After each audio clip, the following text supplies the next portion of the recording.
Thank you. Republic ಕನ್ನಡದ ನಿಮ್ಮೂರ ಬುಲೆಟಿನ್ಗೆ ಸ್ವಾಗತ. ನಾನು ಕೊಪ್ಪಳದ ರಿಪೋರ್ಟರ್ ಹಿರಯ್ಯ ರೇವಟ್. ಸದ್ಯ ರಾಜ್ಯದಲ್ಲಿ ಮಳೆಯ ಅಭಾವದಿಂದಾಗಿ ರೈತ ಸಂಕುಲ ಸಂಪೂರ್ಣವಾಗಿ ಸಂಕಷ್ಟಕ್ಕೆ ಸಿಲುಕಿದೆ ಅಂತ ಹೇಳ್ಬೋದು. ರೈತರಿಗೆ ಉಳುಮೆ ಮಾಡಲಿಕ್ಕೆ ಇದ್ದಂತಹ ಜಾನುವಾರುಗಳನ್ನ, ಎತ್ತುಗಳನ್ನ ಇವತ್ತು ಮಾರಾಟ ಮಾಡಲಿಕ್ಕೆ ರೈತರು ಮುಂದಾಗಿದ್ದಾರೆ. ಸದ್ಯ ನಾನು ಕೊಪ್ಪಳ ತಾಲೂಕಿನ ಗಿಣಿಗೇರಿಯ ಏನು ಜಾನುವಾರು ಜಾತ್ರೆಯಲ್ಲಿದ್ದೀನಿ. ಇಲ್ಲಿರುವಂತಹ ಸಂತೆಯನ್ನ ನೀವು ನೋಡ್ತಾ ಇರಬಹುದು. ಸಾಕಷ್ಟು ಜನ, ಸಾವಿರಾರು ರೈತರು ತಮ್ಮ ಎತ್ತುಗಳನ್ನ ತೆಗೆದುಕೊಂಡು ಬಂದು ಇಲ್ಲಿ ಮಾರಾಟ ಮಾಡಲಿಕ್ಕೆ ಮುಂದಾಗಿದ್ದಾರೆ. ಇದಕ್ಕೆ ಮುಖ್ಯ ಕಾರಣ ಏನಂತಂದ್ರೆ ಜಾನುವಾರುಗಳಿಗೆ ಮೇವಿನ ಕೊರತೆ ಎದ್ದು ಕಾಣ್ತಾ ಇದೆ. ಈ ಒಂದು ಮೇವಿನ ಕೊರತೆ ಎದ್ದು ಕಾಣ್ತಾ ಇರೋ ಕಾರಣದಿಂದಾಗಿ ರೈತರು ತಮ್ಮ ಎತ್ತುಗಳನ್ನ ಮಾರಾಟ ಮಾಡಲಿಕ್ಕೆ ಬಂದಿದ್ದಾರೆ.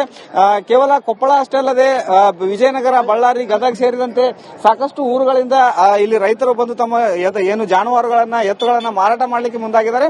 ಆದ್ರೆ ಇವುಗಳನ್ನ ಖರೀದಿ ಮಾಡಲಿಕ್ಕೆ ಯಾರು ಸಹ ಮುಂದೆ ಬರ್ತಾ ಇಲ್ಲ.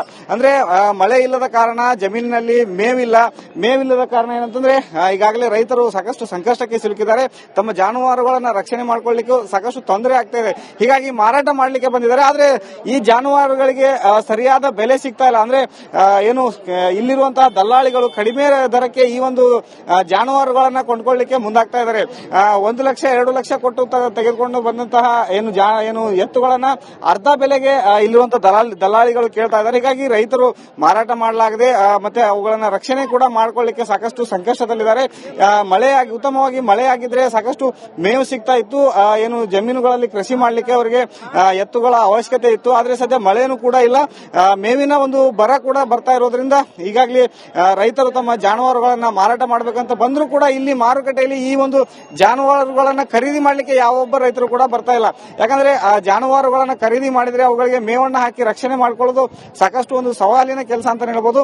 ಆ ಒಂದು ಕಾರಣಕ್ಕಾಗಿ ಇವತ್ತು ಏನಂತಂದ್ರೆ ಈ ಒಂದು ಏನು ಜಾನುವಾರು ಸಂತೆಯಲ್ಲಿ ಬಂದಂತಹ ಬಹುತೇಕ ಎತ್ತುಗಳು ಜಾನುವಾರುಗಳು ಮಾರಾಟವಾಗದೆ ಹಾಗೆ ಉಳಿದಿದೆ ಅಂತ ಹೇಳ್ಬೋದು. ಒಂದು ರೀತಿಯ ರೈತರು ಕೂಡ ಅಸಹಾಯಕತೆಯನ್ನ ತೋರಿಸ್ತಾ ಇದ್ದಾರೆ. ಯಾಕಂದ್ರೆ ಮಾರಾಟ ಮಾಡಲಿಕ್ಕೆ ಹೋದ್ರೆ ಬೆಲೆ ಸಿಗ್ತಾ ಇಲ್ಲ.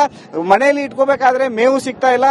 ಮಳೆ ಇಲ್ಲದೆ ಮೇವಿನ ಕೊರತೆ ಸಾಕಷ್ಟು ಎದ್ದು ಕಾಣ್ತಾ ಇದೆ. ಹೀಗಾಗಿ ನಾವು ಕೈಗೆ ಬಂದಂತಹ ದರದಲ್ಲಿ ಮಾರಾಟವನ್ನ ಮಾಡಿದ್ರೆ ಕೂಡ ಸಾಕಷ್ಟು ನಮಗೆ ಲಾಸ್ ಆಗುತ್ತೆ ಅಂತಕ್ಕಂಥ ಒಂದು ಏನು ನೋವನ್ನು ಕೂಡ ಇಲ್ಲಿರುವಂತಹ ರೈತರು ಹೇಳ್ಕೊಳ್ತಾ ಇದ್ದಾರೆ. ಇದಕ್ಕೆಲ್ಲ ಮುಖ್ಯ ಕಾರಣ ಏನಂತಂದ್ರೆ ಕಳೆದ 2 ತಿಂಗಳಿಂದ ಈ ಒಂದು ಕಲ್ಯಾಣ ಕರ್ನಾಟಕ ಭಾಗದಲ್ಲಂತೂ ಕಳೆದ 2 ತಿಂಗಳಿಂದ ಮಳೆರಾಯನ ಮುನಿಸು ಮುಂದುವರೆದಿರೋದ್ರಿಂದ ರೈತ ಸಂಕುಲ ಸಾಕಷ್ಟು ನಿಜಕ್ಕೂ ಏನಂತಂದ್ರೆ ಒಂದು ದಯನೀಯ ಸ್ಥಿತಿಗೆ ಬಂದಿದೆ ಅಂತ ಹೇಳ್ಬೋದು.